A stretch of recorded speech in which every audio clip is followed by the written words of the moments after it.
Hey guys, welcome to Wrestling Days and welcome to this very, very special review.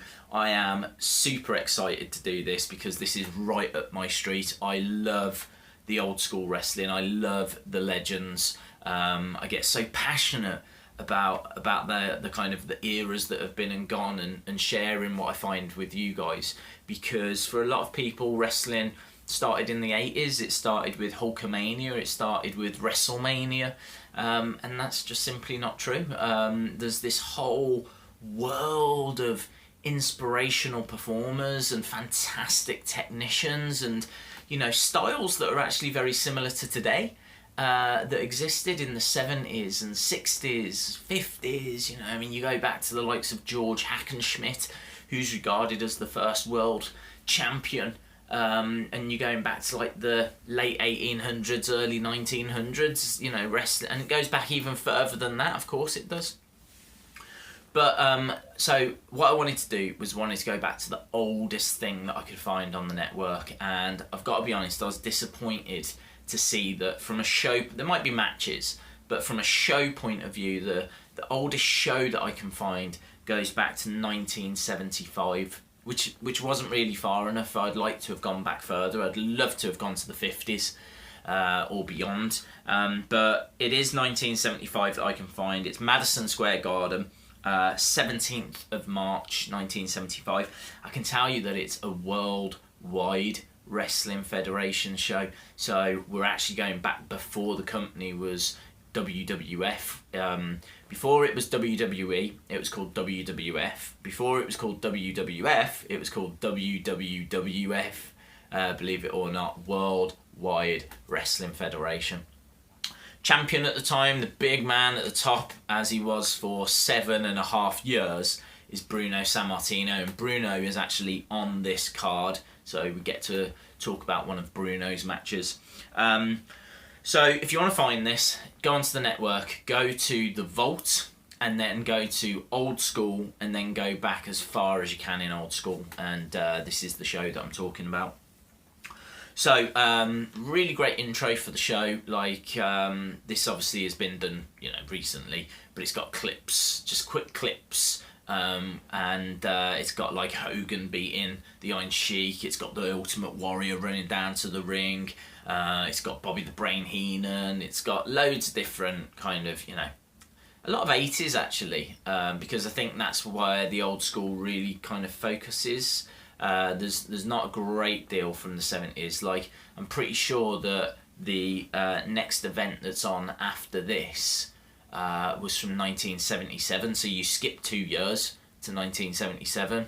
So, you know, these kind of events are rare. To go back this far just makes this even more exciting.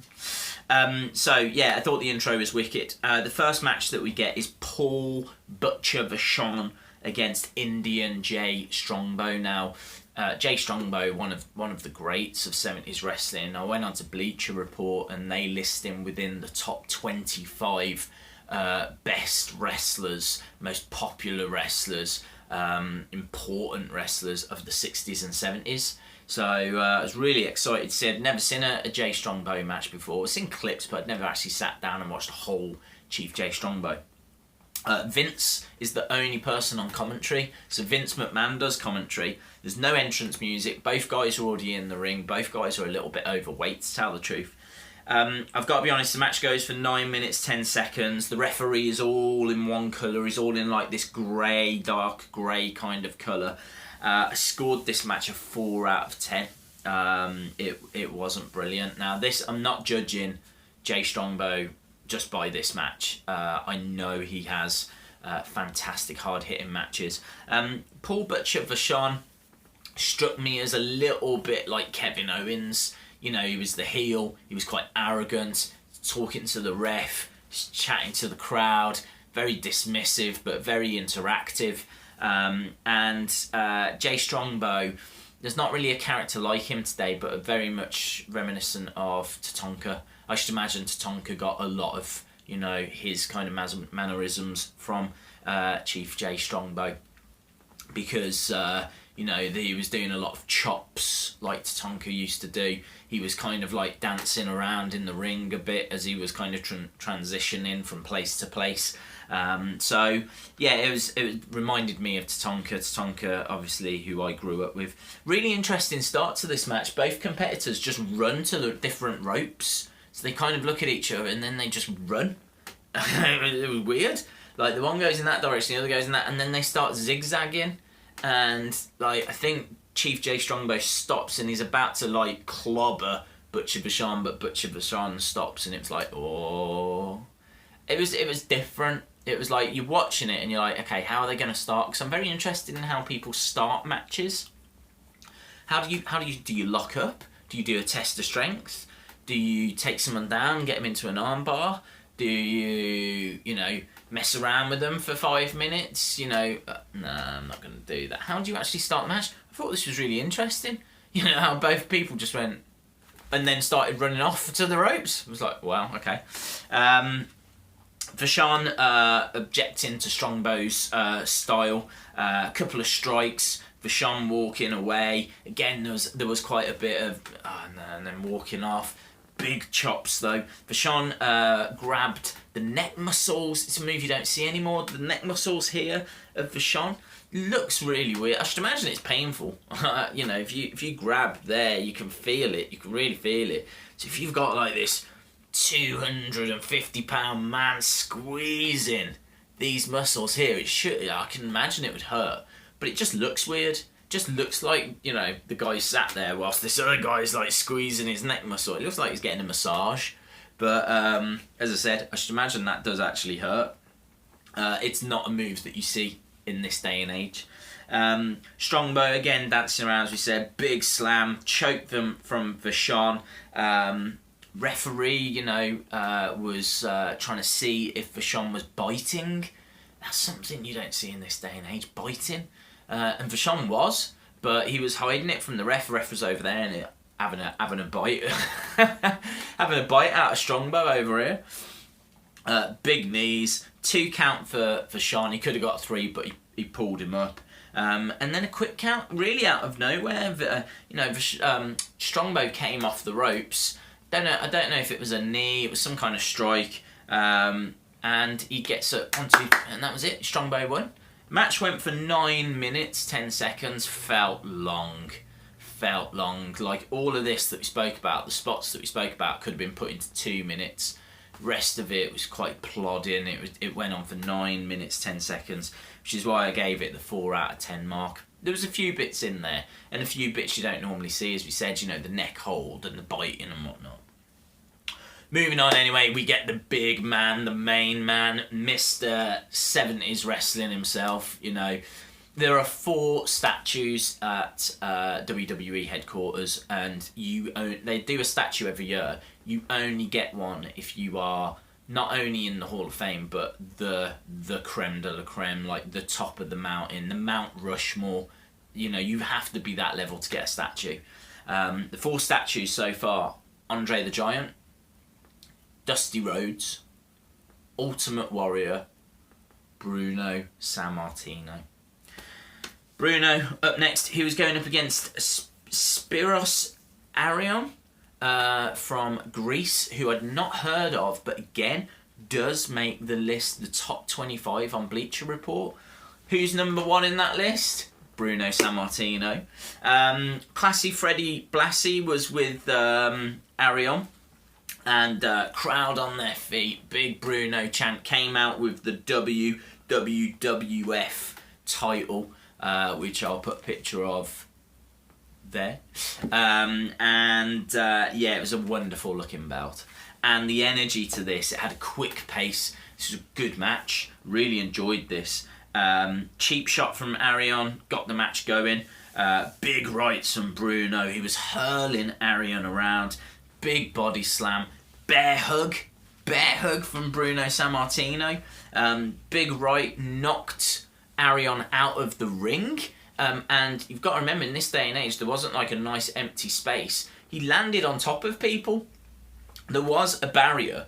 And then there was like more seats. I don't know if they were judges. I don't know if they were just ringside officials. I'm not sure who they were, but they were right at ringside. And then in front of the camera, you had like photographers and everything. Really, the only space they had to, go outside was they came down. Like if you've seen WrestleMania 10, the competitors would come out kind of where you are now. If this is the ring, they came out where I'm sitting, and this really was the only space that they could really fight, because that's where the entrance ramp was. It's not like in wrestling. In wrestling, you kind of come. I can't picture how you're seeing this, but I think they kind of come this way, don't they? And then you got the ring there. Well, with this, they were coming out here. Again, it doesn't matter, but these are the kind of details that I just love. That's what happens when you get old. Hard hitting, fast paced. It reminded me of like Owens versus Zayn. It felt like it was a grudge match. It felt like there was more at stake. This wasn't just two guys that hadn't met. This was clearly, a build-up. This clearly had been a feud. Arian hit someone in the crowd. Arian gets knocked out again, and then he's like swinging around at people in the crowd.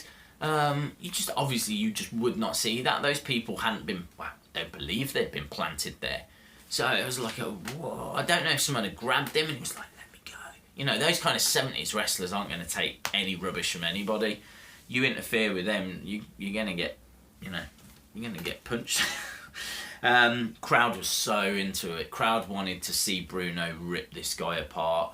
I mean, these crowds believed everything they were seeing, so they just wanted to see this guy suffer and get his comeuppance. Knees. Bit of a botch from Vince. Vince said that Bruno had a Boston Crab applied. Boston Crab is where you sit on them and you pull up the legs like that. It wasn't. It was actually a camel clutch that was being applied. So I just thought that was an interesting botch from Vince. It was all Sammartino. He was all over this guy. Hip toss takedown, body slam for 2. He gets the 3 count, Sammartino, in the end, but Arian actually had his legs on the ropes, so it shouldn't have been a 3 count, but it was. Referee called it. I've got to be honest, I don't think they announced how long the match went for. Fast pace at the start. It couldn't maintain it throughout the whole match. This was high 8s for a long time, but as the match went on and the pace kind of dropped a bit and it settled down, the cheap finish where he had his leg on the rope and everything, there was no big spots, there was no massive suplex or anything like this, no aerial attacks whatsoever. Not once did anybody go up a turnbuckle and do anything. You forget lucha styles, it didn't exist. If Kalisto had been around in that day, I don't know what the crowd would have done. They'd never have seen anything like it. It would have blown their minds. So yeah, it was a high 8s, this match for me, but as it went on, it dipped down. I've got it finishing at about 7.5. I really enjoyed it. I really did enjoy it. Next, a match I thought was better than the opener, but nowhere near as good as that Bruno match. This was Killer Kowalski against Victor Rivera. Killer Kowalski, a Polish-Canadian, was quite colourful. He was with the Grand Wizard. If you want to talk colour, the Grand Wizard. He was up against Victor Rivera. Had like this Puerto Rico jacket on. Lock up and slaps. There was the footage slightly skipped. I don't think it was like my network. I think it was that actual show was like, it was a bit grainy and slightly skipped. Takedown into armbar from Rivera. Slow pace, tough kicks, quiet crowd. There was Rivera attacking the ears of Kowalski, and what was quite interesting was Vince said sometimes Kowalski would wear a hood to protect his ears, so I don't know if he's got battered that much that his ears are now quite sensitive or known for being attacked, but it was interesting how Rivera was like going after his ears. Big drop kick from Rivera, big uppercut, sleeper from Rivera. Someone should bring the sleeper back.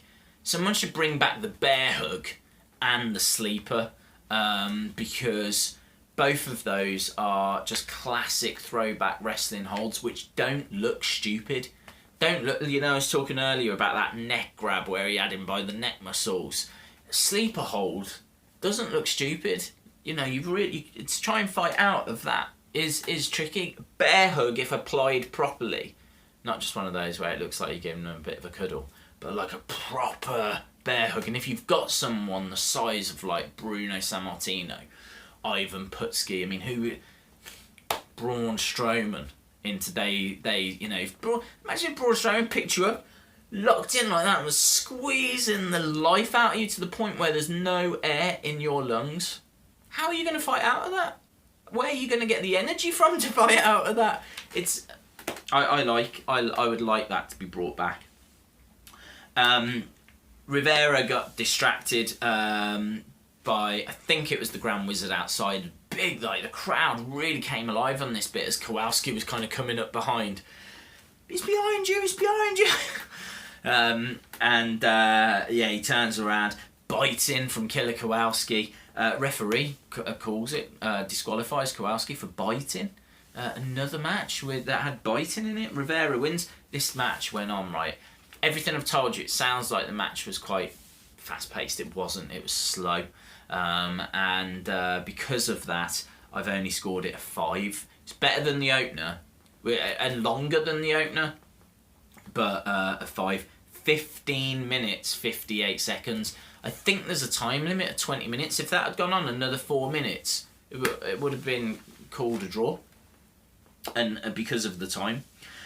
A match that I enjoyed. I don't know if it was as good as that Bruno match. Might have been, because it was nice actually. This was the main event. This was the final match. It was the Wolfman, who I've never even heard of, but he came out in this kind of like big fur hood top thing.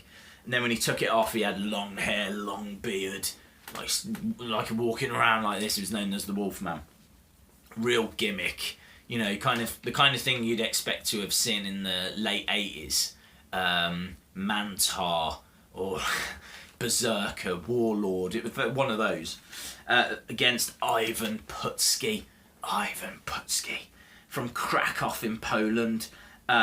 Jumped onto the mic and was like, "Hello, Polish power!" Crowd like, "Yeah!" Putsky, honestly, he looked like a square. He looked like an actual square. He was that built, that stacked, that pumped. He was just like this square with a head on him. Massive, absolutely massive. Big gimmick, as we said, for the Wolfman. Putsky pointing to the crowd, big cheer. Like when Bailey does that and the crowd are like, "Yeah," doing it back. Putsky was going, "Yeah," and then he was going over there, "Yeah." Crowd really into Ivan Putsky. Headlock, strikes to the head, lots of showmanship. Wolfman teased that he was leaving, but ended up coming back. Headbutts. Wolfman was down, biting from Putsky. Biting obviously from Wolfman as well. Referee didn't see any of it. Front face locks. Big bear hug. Big bear hug. Putsky picked up the victory. And then, as I said, I think the match I'll score it a 7. I don't think it was quite as good as the Sammartino match, but it was brilliant. Putsky jumped onto the mic. So the mic actually came down from the ceiling. And, ladies and gentlemen, blah, blah, blah. It's one of those.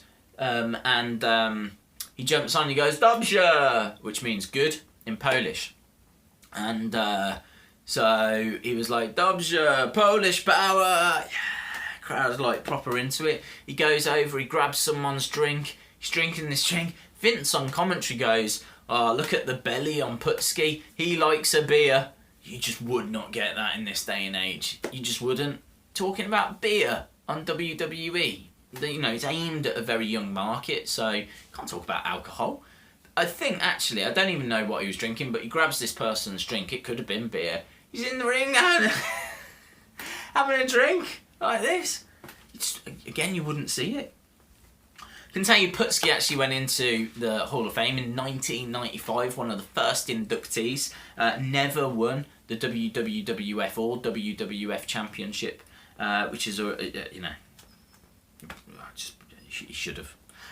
Kowalski went into the Hall of Fame in 1996. Sammartino went in 2013. He kind of fell out with WWE. And Triple H actually did a lot of work in getting him back into the family. And so he was very late going in, but he went in 2013. As you said, Sammartino had that title for 7.5 years.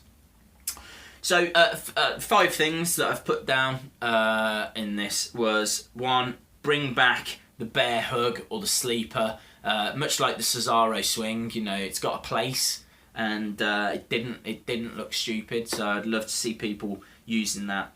Biting was popular, really popular. Pretty much every match had someone biting in it. No aerial attacks whatsoever. Nothing. All mat-based stuff. Crowd a lot quieter than today. A few chants, and I suppose they didn't really have a great deal of time to cheer for, because it wasn't the spot fest that matches today are. Matches were longer as well.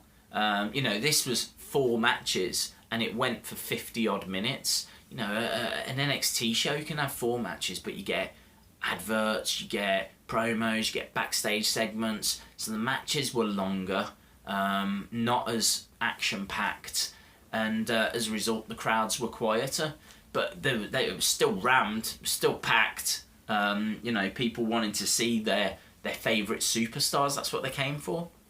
You got to remember, back in that day and age, it wasn't on TV, so if you wanted to see Bruno Sammartino, you had to get down to the Garden. You had to get down to the Garden to watch him. But my final thing I took away was there was a lot that was similar to today. You know, as I said, you know, some of the tactics, the way that they were like talking to the ref and playing up with the crowd, and some of the pacings of the matches, you know, where it starts off a bit slow and builds quicker, and yeah, it was still similar. There's a lot of, certainly to this day and age as well, I think people appreciate wrestling. And the only reason I feel comfortable doing this, I mean, I do want to do this review, but you know, Sami Zayn and some of the moves that those guys do, the fact that Bob Backlund, who was huge in this era, is on TV at the moment. You know, he's absolutely fantastic. I would love to meet Bob Backlund. Absolutely love it. It's weird, isn't it? But if WWE were to do meet and greets in the UK, the one star that I would want to meet above all of them is Bob Backlund. I just, oh man, what he achieved. And this, it's not a forgotten era, but you've really got to be into it to want to be watching 70s wrestling. Certainly 60s. I'd love to watch 60s. It's just not really there. But yeah, hey, look, I enjoyed it. I thought that all in all the show was probably a 6.5 out of 10. But it kept me engaged all throughout, and I loved seeing Putsky, Killer Kowalski, Bruno Sammartino. You know, it was wicked. Really enjoyed it. I'd recommend that if you've got an interest in it, I'd recommend that you just go and check it out. So yeah, I'd like to do more of these, but as I said, as a starting point, this might be a one-off, but I thought it'd be worth just going back to the oldest thing I could find on the network. Awesome. If you haven't subscribed to this channel, really would appreciate it if you would. If you like the video, please give it a like as well. You can follow me on Twitter and Facebook at Wrestling Days UK. And if you've got any comments, drop them in the comments below, or obviously jump over to Twitter or Facebook, leave me a comment there. Thanks a lot for watching, really do appreciate it. I know this was something very different, but man, I've wanted to do this video for a long time, and really pleased that I did. So as I said, I'd love to do more of these. But yeah, thanks a lot for watching. Hopefully, I'll see you again next time. Bye for now.